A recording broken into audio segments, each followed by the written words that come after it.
Знаете, я не думаю, что Мамисон – это единственный проект, на который нам надо всем молиться и ждать каких-то феноменальных результатов. Проект, безусловно, интересный. Я, в отличие от многих скептиков, не считаю его мертворожденным детем. То есть при наличии достаточного уровня финансирования проект на самом деле мог бы быть международного масштаба. Но я хочу напомнить, что в советские времена у нас было более 1 миллиона человека дней туристов без всяких Мамисонов. Даже толком без горных лыж. Вот в том объеме, в котором хотя бы они есть сейчас. Поэтому у нас огромное количество других интересных ущелий, и нам есть что развивать. И мы будем стремиться развивать иные площадки, те, которые можем охватить за счет собственных ресурсов, за счет куда меньших вложений, чем требует Мамисон. Планируем создавать туристические тропы, планируем развивать этнический туризм, благо огромное количество памятников культуры, этнографии у нас на территории республики сейчас имеется.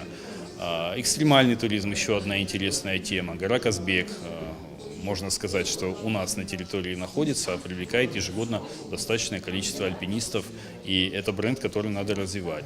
Мы вот совсем недавно создали национального туроператора «Казбек Тур», которому будет вменено как раз составление туристических маршрутов, туристического продукта и его реализация через российские турагентства. Я уверен, что кратного увеличения потока въезжающих туристов нам удастся добиться вне зависимости от ситуации с Мамисоном.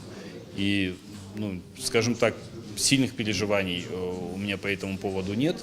И свои усилия и усилия министерства я планирую сосредоточить все-таки на других ущельях, на других объектах, на других формах туризма.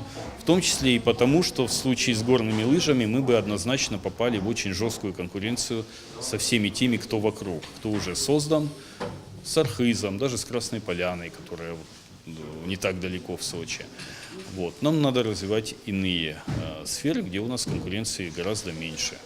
Одна из возможных сфер – культурный, событийный туризм, бизнес-туризм. То есть направлений много, и они не замыкаются на горных лыжах исключительно.